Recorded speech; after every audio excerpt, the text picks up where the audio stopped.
Topics চারটি হচ্ছে সমহর বিশিষ্ট ভগ্নাংশের প্রকাশ, অর্থাৎ কিছু ভিন্ন হর বিশিষ্ট ভগ্নাংশ দেওয়া থাকবে, সেগুলোকে সমহর বিশিষ্ট ভগ্নাংশে কিভাবে প্রকাশ করা যায়। এরপরে বিপরীত ভগ্নাংশ কাকে বলে, অর্থাৎ কোনো ভগ্নাংশের হরকে লব এবং লবকে হর ধরে যে নতুন ভগ্নাংশ পাওয়া যায় তাকে ওই ভগ্নাংশের বিপরীত ভগ্নাংশ বলে। যোগাত্মক বিপরীত ভগ্নাংশ কাকে বলে, অর্থাৎ দুইটি ভগ্নাংশের যোগফল শূন্য হলে একটিকে অপরটির যোগাত্মক বিপরীত ভগ্নাংশ বলে। এরপর হচ্ছে বিপরীত ভগ্নাংশের মাধ্যমে ভাগ। তো এটি আমি তোমাদের আলোচনা সাপেক্ষে উদাহরণস্বরূপ এখন বুঝাই দেব। তো প্রথমে ফার্স্ট যে টপিকসটি তা হলো সমহর বিশিষ্ট ভগ্নাংশে প্রকাশ। তো সাপোজ আমি তোমাদের সামনে মনে করো আমি তিনটা ভগ্নাংশ নিচ্ছি, 4-এর 2, 6-এর 3, 8-এর 4। আমি তিনটা ভগ্নাংশ লিখেছি। তো এই ভগ্নাংশ তিনটির হর কিন্তু ভিন্ন। তো এখন এই ভগ্নাংশ তিনটিকে আমরা কি করব, সমহর বিশিষ্ট ভগ্নাংশে প্রকাশ করব। কিভাবে? তো আমরা জানি যে সমহর বিশিষ্ট ভগ্নাংশে প্রকাশ করার নিয়ম হচ্ছে হরগুলোর লসাগু করতে হয়। তো আমরা কি লিখবো, যে এখানে ভগ্নাংশের হর 4, 6 ও 8-এর লসাগু বের করি। তাহলে লসাগু কিভাবে বের করতে হয়, 4, 6, 8। তাহলে আমরা প্রথমে 2 দিয়ে দেবো, 2 দুগুণ 4, 3 দুগুণ 6, 4 দুগুণে 8। এরপর আবারও 2 দিয়ে দেওয়া যাবে, 2 এককে 2, 3, 2 দুগুণ 4। তাহলে আমার ভগ্নাংশের লসাগু কত হবে, যে অতএব লসাগু সমান 2 দুগুণ 4, 3 আর 4 12, 12 দুগুণ 24। দেখো আমি এই তিনটি ভগ্নাংশের যে হর ছিল 4, 6, 8, এই তিনটি ভগ্নাংশের হরের লসাগু করে আমি লসাগু পেয়েছি কত, লসাগু পেয়েছি 24। এখন আমি কি করব, এই ভগ্নাংশগুলোর প্রত্যেকটার হর 24 কিভাবে আনা যায়। যদি আমি এদের প্রত্যেকটার হর 24 নিয়ে আসতে পারি তাহলে কিন্তু এগুলো সমহর বিশিষ্ট ভগ্নাংশে প্রকাশ হবে। তো এটার জন্য আমরা কি করব, এটার জন্য আমরা সর্বপ্রথম লসাগু করে যেটা পাইছি, যে সংখ্যাটা পাইলাম 24 লিখে ভাগ দেব। কত দিয়ে ভাগ দেব, প্রথম ভগ্নাংশের হর, এরপরে দ্বিতীয় ভগ্নাংশের হর, তৃতীয় ভগ্নাংশের হর। প্রতি ক্ষেত্রে কিন্তু আমার লসাগুটাকেই ভাগ করতে হবে। তো আমি যদি এখন 24কে প্রথম ভগ্নাংশের হর 4 দিয়ে ভাগ করি, তাহলে ভাগফল কত আসবে, 4, 6, 24। যে ভাগফলটা পাবো ওই ভাগফলটা দ্বারা প্রথম ভগ্নাংশ হচ্ছে 4-এর 2, এই প্রথম ভগ্নাংশের লব এবং হরকে গুণ করব। 2 গুণন 6, 4 গুণন 6। তাহলে গুণ করলে আমি গুণফল কত পাবো, 6 দুগুণে 12, 4, 6 হচ্ছে 24।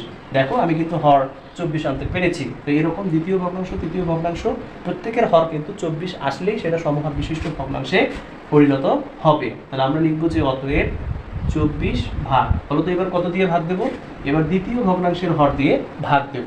6 দিয়ে ভাগ দিলে কত পাবো, 4, 6, 24। তাহলে এবারে ভাগফল হচ্ছে 4। এই 4 দ্বারা আমরা দ্বিতীয় ভগ্নাংশের লব এবং হরকে গুণ দেব। তাহলে 3 গুণন 4, 6 গুণন 4, 3-এর 4 12, আর 4, 6 হচ্ছে 24। এরপরে সর্বশেষ যে ভগ্নাংশটি, এবং 24 ভাগ তৃতীয় ভগ্নাংশের কি হর। তাহলে 8 দিয়ে যদি ভাগ দিই, 3 আসছে 24। তাহলে আমার ভাগফল কত আসলো, ভাগফল আসলো 3। তাহলে এই 3 দ্বারা এখন আমি কি করব, লবকেও গুণ দেব, হরকেও গুণ দেব। তাহলে লব হচ্ছে 4, 4 গুণন 3, 8 গুণন 3, 3 আসছে 24, 3 আর 4 12। দেখো প্রত্যেকটা ভগ্নাংশের হর কিন্তু একই হয়ে গেছে, তার মানে আমরা সমহর বিশিষ্ট ভগ্নাংশে প্রকাশ করতে পেরেছি। তো প্রিয় শিক্ষার্থীরা, এখন আমরা জানবো বিপরীত ভগ্নাংশ কাকে বলে। তোমরা জানো যে কোনো ভগ্নাংশের হরকে লব এবং লবকে হর ধরলে যে নতুন ভগ্নাংশ পাওয়া যায় তাকে ওই ভগ্নাংশের বিপরীত ভগ্নাংশ বলে। তো এটার জন্য যদি আমি উদাহরণ দেই, সাপোজ মনে করো আমি একটি ভগ্নাংশ লিখেছি 9-এর 5। তো 9-এর 5 এর বিপরীত ভগ্নাংশ কি বলতো, 9-এর 5 এর বিপরীত ভগ্নাংশ কি হবে, লব হরকে লব এবং লবকে হর ধরলে যে নতুন ভগ্নাংশ পাওয়া যায়। তার মানে এখানে যে হরটা আছে এটাকে আমরা লব ধরবো, আর এখানে যে লবটা আছে সেটাকে আমরা হর ধরবো।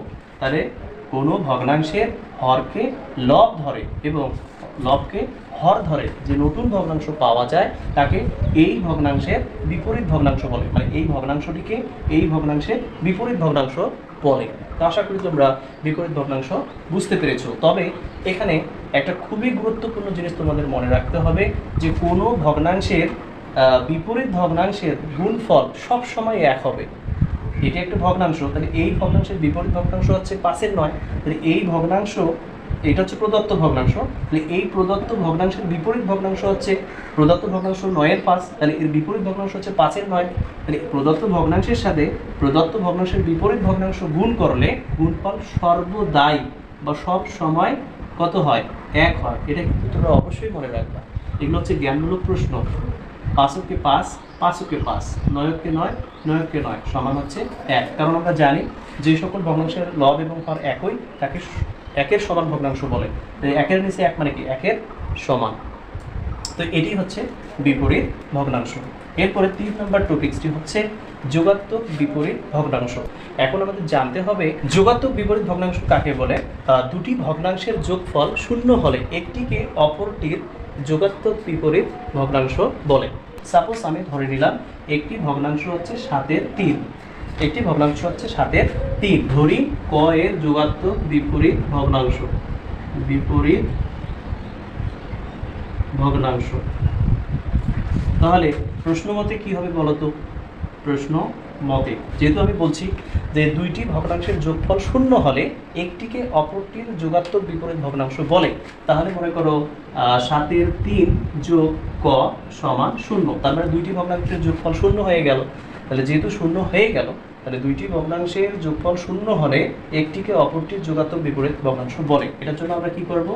যেহেতু এইদিকে 7-এর 3 আছে, তাহলে আমরা উভয় পক্ষকে 7-এর 3 দ্বারা বিয়োগ করব। মনে করো 7-এর 3 যোগ ক বিয়োগ 7-এর 3 সমান 0 বিয়োগ 7-এর 3। এখন এটা আমরা কি করতে পারি?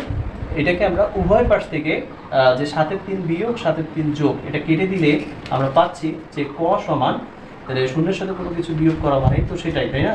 তাহলে এটার সাথে কি থাকবে? বিয়োগ, বিয়োগ কি থাকবে? 7-এর 3। তো এই যে 7-এর 3 এইটার যোগাত্মক বিপরীত কি হবে? যেহেতু এখানে বিয়োগ আছে, তাহলে বিয়োগের বিপরীত হচ্ছে যোগ। টপিক নাম্বার 4 নিয়ে আলোচনা করব বিপরীত ভগ্নাংশের মাধ্যমে ভাগ। বিপরীত ভগ্নাংশের মাধ্যমে কিভাবে ভাগ করা যায়, এটি কিন্তু খুবই সেনসিটিভ, তোমরা একটু খুব মনোযোগ সহকারে দেখো। তো আমি সাপোজ লিখেছি যে 5-এর 3 ভাগ 2-এর 3 আমি লিখেছি। তো এই যে বিপরীত ভগ্নাংশের মাধ্যমে ভাগ, এটাতে আমরা কিভাবে সেই কাজটা করব? এখানে আমরা প্রথম যে ভগ্নাংশটা সেটা ঠিকই লিখব, কিন্তু দ্বিতীয় যে ভগ্নাংশটা আছে এই দ্বিতীয় ভগ্নাংশের বিপরীত ভগ্নাংশ দ্বারা আমরা গুণ করব। অর্থাৎ 3-এর নিচে 2, এটার বিপরীত হবে 2-এর নিচে 3, এটাকে ব্র্যাকেটে নিয়ে ভাগ। এরপরে দ্বিতীয় ভগ্নাংশটা ঠিক থাকবে, আবার দ্বিতীয় ভগ্নাংশের বিপরীত ভগ্নাংশ। আর এই ভগ্নাংশটার বিপরীত ভগ্নাংশটা কি হবে? 2-এর নিচে 3 সমান। তো এখন আমরা এখানে কি করব? এখানে আমরা দেখব কাটাকাটি করা যায় কিনা। যেমন 3 এককে 3, 3 এককে 3, তাহলে থাকলো কি 2-এর নিচে 5 ভাগ। তো এখন এই জায়গার মধ্যে আমরা দেখো কাটাকাটি করব, 2 অক্ষে 2, 2 অক্ষে 2, 3 অক্ষে 3, 3 অক্ষে 3, অর্থাৎ এইটার মানে ফলাফলটা হচ্ছে 1। এইখানে একটা জিনিস মনে রাখবা, সেটা হচ্ছে যে কোনো ভগ্নাংশের বিপরীত ভগ্নাংশের গুণফল কিন্তু 1 হয়। কোনো ভগ্নাংশ বলতে 2-এর 3, তাহলে 2-এর 3-এর বিপরীত ভগ্নাংশ হচ্ছে 3-এর 2, তাহলে কোনো ভগ্নাংশের বিপরীত ভগ্নাংশের গুণফল কিন্তু 1 হয়। এটা কিন্তু অবশ্যই মনে রাখবা, সেটা যে কোনো ভগ্নাংশ হোক, যে ভগ্নাংশটা আছে সেটা প্রদত্ত ভগ্নাংশ, তাহলে প্রদত্ত ভগ্নাংশের বিপরীত ভগ্নাংশের যদি আমরা গুণ করি তাহলে গুণফল হবে 1। তো এখন এখানে আমরা কি করতে পারি? 2-এর নিচে 5 ভাগটারে গুণ দিলাম, তাহলে মনে করো 1-এর নিচে 1 আছে, তাহলে 1-এর নিচে 1 মানে ভগ্নাংশ তো উল্টে যাবে, উল্টে যাওয়া তো একই বোঝায়। তাহলে এখন কাটাকাটি যদি না যায়, লবে লবে গুণ, হরে হরে গুণ, 2 এককে 2, 5 এককে 5। তাহলে এটি হচ্ছে বিপরীত ভগ্নাংশের মাধ্যমে ভাগ। তবে এখানে মনে রাখার বিষয় হলো যে কোনো ভগ্নাংশের সাথে তার বিপরীত ভগ্নাংশ যদি তুমি গুণ করো তাহলে গুণফল 1 হবে। এটা হচ্ছে সাধারণ নলেজ। এই বেসিক নলেজগুলোর জন্যই আজকের এই ক্লাসটি ছিল।